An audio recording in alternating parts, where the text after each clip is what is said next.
Good evening. Businessman Dr. Willie Wilson, as he's called, is back in the headlines, gearing up for another round of gas and grocery card giveaways across Chicago. And he's thinking about his next move in the political realm. Willie Wilson, good. Welcome. How you doing? To the point. I'm doing well. Thank you for coming in. How you making it? Yeah, good to see you. All right. How's your health? There was a stroke 3 years ago. You doing okay? No, I haven't had a stroke. I've been up and down, but I'm helped pretty good as far as I know of. What was that 3 years ago? 3 years ago? I don't think I had anything 3 years ago that hit news. Okay. All right. I don't know. So, I didn't think you had to get my regular checkup and thing. I've had a heart attack in the past and dealt with prostate cancer, but 20-some years, 15, 20-some years ago. Okay. All right. Yeah. But you're doing good. I'm here. Yes, you are. Yes, you are. And I just want to get right to the point. Okay. Well, Will you run for Chicago mayor again? If I get 150,000 people to 200,000 people, give me 5 to 10 hours a piece, all right? Then I would seriously have to consider it. Ordinary people or church leaders? I think I saw you wrote about that or talked about that somewhere. Ordinary people, it doesn't matter. Church, layman, you name it, doesn't matter. But look, I want them to have a commitment. I ran before. I spent a lot of money. This time, I'm not going to spend a lot of my money. If people want me, step up to the plate and do that. Now, there are exploratory committee working now, okay? And there's about 500 or 600 some odd pastors, be honest with you. Then they're going to come back to me probably somewhere about May or June. We should have that, right? Moving pretty good, pretty fast. I have a Facebook following over 82,000. Right. And then with all the stuff that goes on, I put that out there. So a lot of them respond very positive. So if you raise a certain amount of money, you're going to give it a go. You'll run for mayor. Well, it's not about the money. I can use my own money if they're about that, all right? It is about the commitment. That people really would like to see me is about a commitment. So just look, $5 or $10 put up there. That's really about the commitment, getting the people to commit it. Most time, like people say they committed, when it comes to election time, they don't show up at the poll.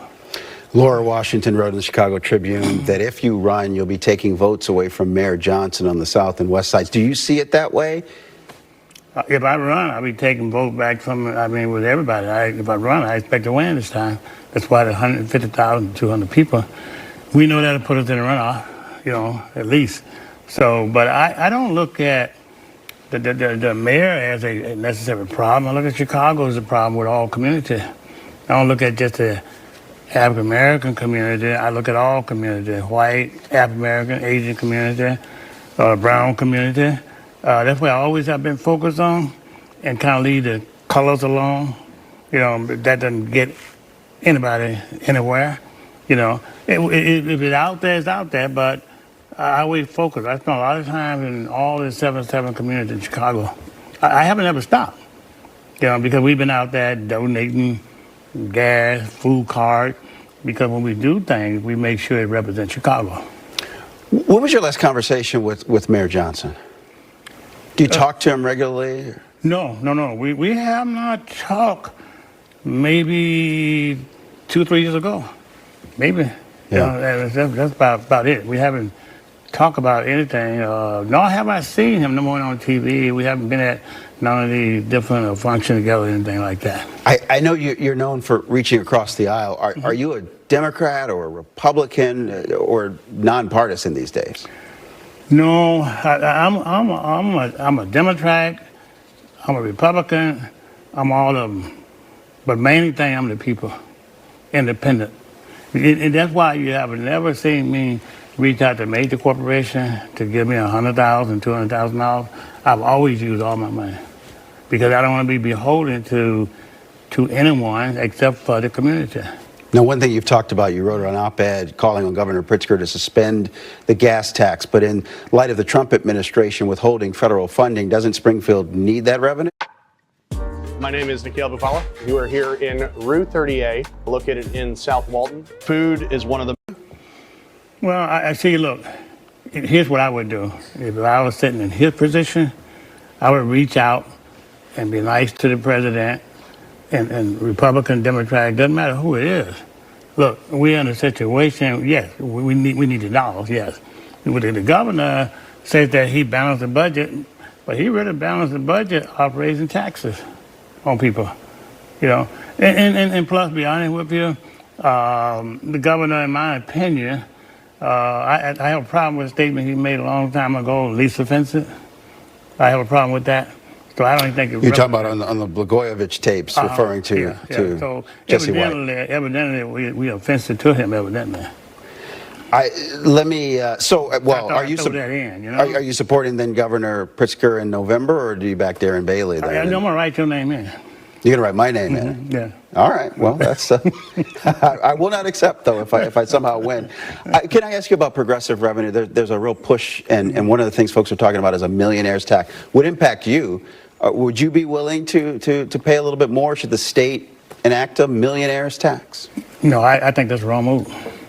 You do not tax corporation and run them out of the town.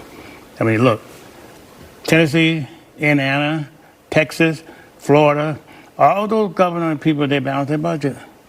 They're not no smarter than, look, they're people. In Chicago, I'll be able to balance their budget. You tax people, business, they're going to move out. If you had put that $5 hit tax on people, then people would have left out, them company would. Where would the people their jobs go to? Look, America is only like 5% of the world. Okay, you got to compete with all these international companies. All right, if you're gonna run these guys out in Oak Brook or Indiana, where lower taxes at, why don't you try to balance your budget? And make that happen. All right, if Indiana can balance their budget, the rest of the place can balance their budget. We ought to be able to balance our budget too. Let me ask you about one fair wage. As a businessman, should tipped workers get this raise that would bring them up to the minimum wage level for all the other workers? I think they should keep you're talking about the tip wise, that they get tipped, right?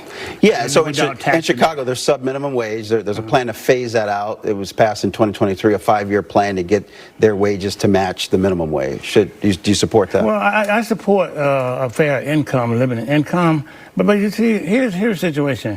Why should a person have to wait 2 or 3 years to get a 5 or 10 or 15% raise?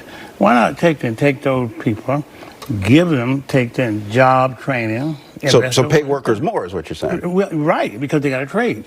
But the problem right now is that we have and I ain't knocking nobody, but I'm just saying like it is. We got the Chicago Teacher Union, and the teacher in Chicago, past these kids, can't read or write. We ain't never going nowhere. If you can't read and write, we ain't going nowhere. So we have to put training back. I say put all the training back in school. And make that mandatory in order to pass. Then you get out of school, you got a good job. Let me ask you about Macklin King, who's the interim CEO. It appears that the Board of Education is set to make her the permanent CEO of Chicago Public Schools. Do you know her? Do you think she'll be good in that role? You know what? I think that regardless of who that person may be, okay, you got to turn around and focus not about the money so much, but about these students graduating from school to read and write. You got a lot of politics here, got a lot of money involved here. Look, I make a little bit more than minimum wage, okay? You know what? Yeah, I have a 7th grade education, that's it. Period. And you're a millionaire. Well, I mean, I make a decent living, You haven't given away that much money yet, have you? You're still a millionaire? Let me ask you about speaking of giveaways, because you're doing some gas giveaways and food as well. Yeah. When and where, how can people participate? Well, first of all, you go to Willie Wilson Facebook. All the lists of the station at a 31 service station. 31. Chicago, suburban, Gary, Indiana, Hammond, Indiana. But not only that, we also do them down in Atlanta, Georgia, New Orleans, etc. All right? So we are going to spend the first Saturday, April 4th. We're going to have those 31 stations. We're going to spend $200,000. Each car pull up and get $35 gas until it runs out. Then the people who get in line can't get gas, or people don't have cars, they can see me at the different church locations.